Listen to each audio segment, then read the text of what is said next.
The moment you open your mouth to explain yourself, you have already lost. Picture it. A subtle accusation slips into the room, a sideways remark at a dinner table, a question that isn't really a question in a meeting. A lover twists your words just enough to make you doubt yourself. You feel it instantly. Heat in the chest, breath shortens, the nervous system ignites, your mind panics. They misunderstood me. This isn't fair. I need to explain. And so you do. You justify. You add context. You defend your intention. And in that exact moment, you surrender your power, because the world does not measure you by the truth you carry inside. It measures you by how shaken you look while trying to prove it. Marcus Aurelius understood something brutal and timeless, a truth modern society has buried under politeness and people-pleasing. You have power over your mind, not outside events. Realize this, and you will find strength. Power was never about convincing others. It was about ruling yourself. The moment you defend yourself, you announce that someone else's opinion has authority over your inner state. You step into their frame, their judgment, their emotional weather. You become reactive, and reaction is the opposite of sovereignty. But what if you didn't? What if, when the attack came, you did the one thing that unsettles insecure people the most? You didn't move. Most people live as emotional instruments played by others. A raised eyebrow pulls them into apology. A sharp tone forces explanation. An accusation demands proof. They spend their lives managing perception, editing themselves, begging silently to be seen as good, capable, worthy. Marcus Aurelius would call this slavery, not to a tyrant, but to opinion. There is another way to exist, a way so grounded, so internally anchored that insults don't bounce off you. They fail to arrive, not because you are cold, not because you are arrogant, but because your sense of reality no longer depends on external approval. This is the psychology of non-defense, not as a tactic, but as a state of being. And it begins with understanding why your body betrays you in these moments, why explanation feels urgent, why silence feels dangerous. It starts in childhood. When you were young and an authority figure accused you, what was your only escape? Explanation. I didn't do it. It wasn't my fault. I didn't mean it.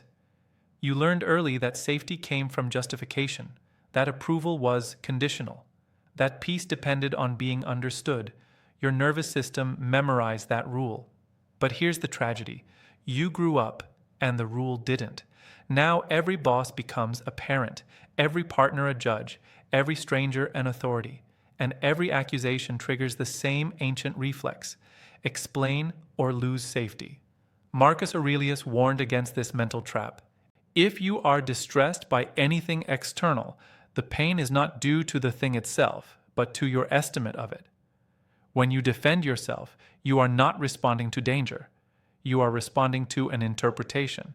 And that interpretation says, they have the right to evaluate me. That is where power leaks out. A sovereign mind does not rush to be understood. It rests in alignment with itself. Respect is born from inner stability, not verbal clarity. When you explain frantically, you reveal dependence. You show that your balance requires their agreement. And humans, deeply, instinctively, sense this. They may not articulate it, but they feel it.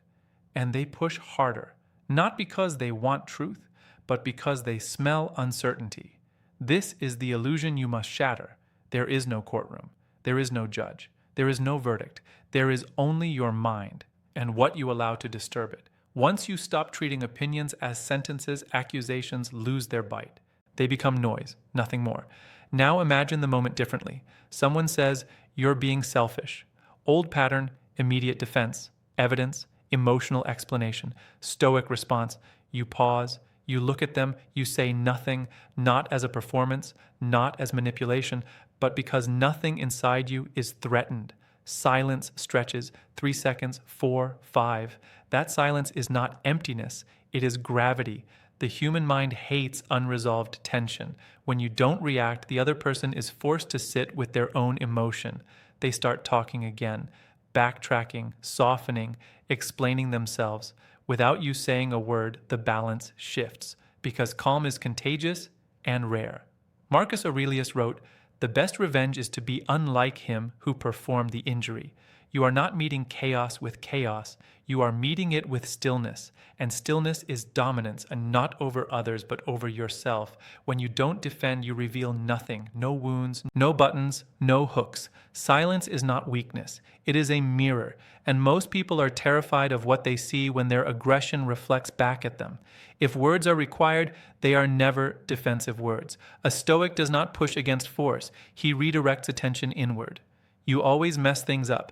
Instead of rebuttal, you say calmly, "That's your perspective." Nothing more. No argument, no emotional charge. You acknowledge the sound, not the story. This is a boundary, not a counterattack. And here is the deeper truth most people avoid. If an accusation truly has no connection to reality, it won't disturb you. You'll dismiss it effortlessly. If it hurts, there is something inside you asking to be examined. Stoicism is not denial. It is radical self-honesty. When you accept your capacity for flaw, criticism loses its power. A person who knows they can be selfish is not shattered by the word. A person who knows they can fail does not collapse under blame. You cannot shame someone who has already faced themselves. This is not emotional numbness. This is integration. You stop defending an image because you no longer live inside one. And this is where true invulnerability begins. Let's go deeper, because silence alone is not enough if your inner world is still shaking. Marcus Aurelius never taught silence as a trick. He taught silence as a consequence of inner order. Keep your mind clear from anger, fear, and suspicion. The real battle is not the conversation. It is the surge inside you when someone challenges your identity. Most people think conflict is about words. It's not. It's about roles. In almost every confrontation, two invisible positions appear: the judge and the defendant. The judge questions. The defendant answers. Why did you do that? What were you thinking? Who do you think you are? The moment you start answering why, you have accepted the role. And whoever answers is already beneath whoever asks. Marcus Aurelius refused this internal demotion, not by attacking, but by refusing to step into imaginary courtrooms. Here is the shift. When someone interrogates you, don't explain your behavior. Observe theirs. Them. Why are you always late? Old response. Traffic, alarm, excuses, submission. Stoic response. Why does this bother you so much? Notice what happened. The spotlight moved. We are no longer discussing minutes and clocks. We are examining emotional dependence. This is not manipulation. This is clarity. A Stoic does not justify existence. He questions relevance. Marcus Aurelius wrote, "Ask yourself at every moment, is this necessary?" Apply that to defense. Is it necessary to explain, or is it simply uncomfortable not to? Discomfort is not danger. Now let's talk about a powerful Stoic paradox: agreeing without surrendering. Most people think strength means resistance. Marcus Aurelius knew better. What stands in the way becomes the way. If someone attacks you, they expect friction. They expect denial. They expect emotional resistance. So don't give it. Someone says, "You're careless." Instead of defending your character, you say calmly, "Sometimes, yes." And you stop. Do you feel that? No fight, no collapse, no shame. You agreed with reality, not with their judgment. This is called fogging, and Stoics mastered it centuries before psychology named it. When you accept a flaw without self-hatred, the attack dissolves, because shame only works on those who reject themselves. If someone says, "You messed this up," Stoic reply, "Yes, I'll correct it." Notice what you didn't address. You didn't defend your worth. You didn't argue competence. You separated action from identity. Marcus Aurelius was obsessed with this distinction. The mind adapts and converts to its own purposes the obstacle to our acting. A mistake is an event, not a definition. Only insecure people confuse the two. Now here's where most people fail.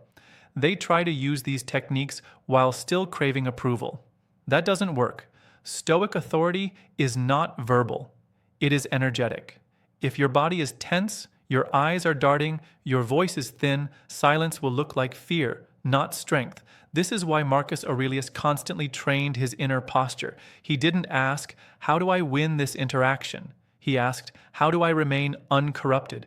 Choose not to be harmed, and you won't feel harmed. When you stop trying to control how others see you, your presence changes.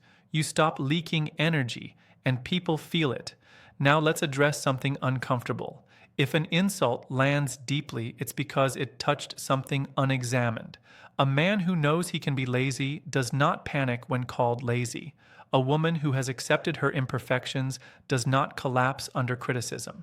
The Stoic path is not about pretending you are flawless. It is about owning the shadow without drama. When you integrate your flaws, others lose leverage. They cannot expose what you have already acknowledged.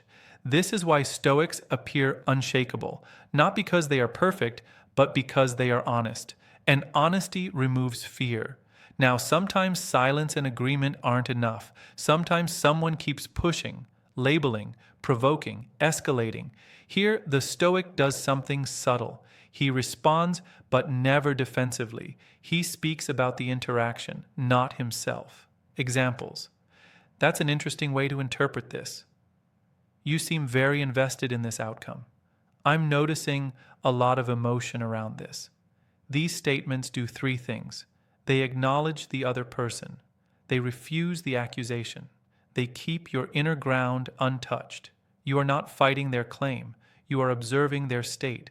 This shifts hierarchy instantly because the observer is never beneath the observed. Marcus Aurelius lived this internally. When someone despises me, that is their problem.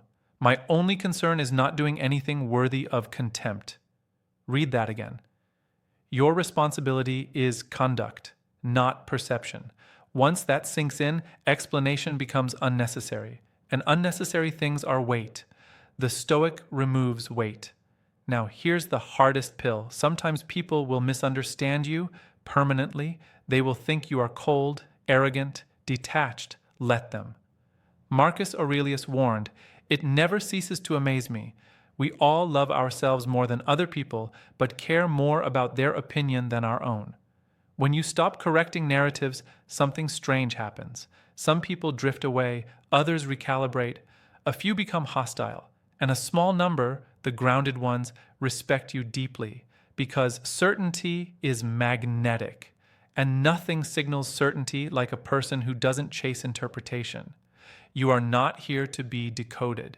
You are here to live aligned, which brings us to the final shift. You are not a fortress that must be defended. A fortress invites attack. You are movement. You are flow. You are discipline.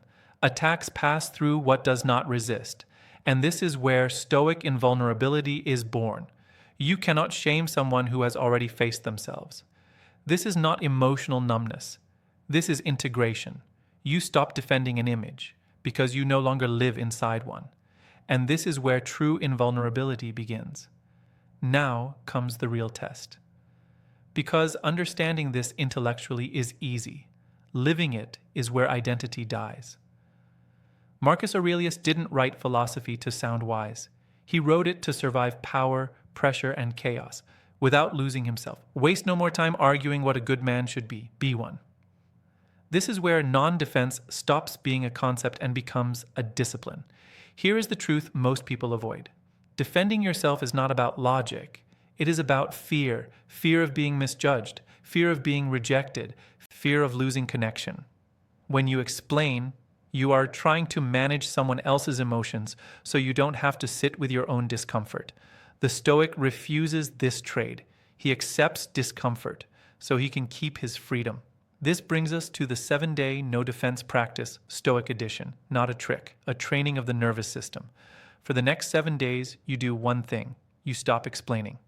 If you are late, you say, "I'm late." No traffic story, no justification. If someone misunderstands you, you let it stand. If you make a mistake, you say, "Yes, that happened." Nothing more. Do you know what this does? It burns away the childhood conditioning that says safety comes from approval. You will feel anxiety, restlessness, the urge to fix perception. That urge is not wisdom. It is habit. Let it burn. Marcus Aurelius would call this voluntary hardship, choosing discomfort to reclaim sovereignty. If it is endurable, then endure it. Stop complaining. Notice how people react. Some will become confused, some will push harder, some will lose interest entirely, because without your defense, there is nothing to grip. You will also notice something else. Your energy returns. You stop leaking attention into imaginary judgments. You stop rehearsing conversations in your head. You stop living in defense mode. This is not arrogance. This is containment. Now let's address the final paradox. Sometimes the strongest move is full agreement without self-betrayal. If someone says, "You're difficult," you say, "I can be." And you remain calm. You are not confessing weakness. You are acknowledging complexity. Marcus Aurelius never claimed moral purity. He claimed responsibility. Be tolerant with others and strict with yourself. That sentence alone destroys most power games. You don't need to argue. You don't need to dominate. You only need to remain aligned. Now understand this deeply. People attack identities, not actions, when they want power. So don't protect identities. Protect conduct. If someone says, "You handled that badly," answer, "Yes, I'll handle it better next time." End of conversation. You have removed drama, ego, and spectacle. What remains is clarity, and clarity is terrifying to insecure people, because there is nothing to manipulate.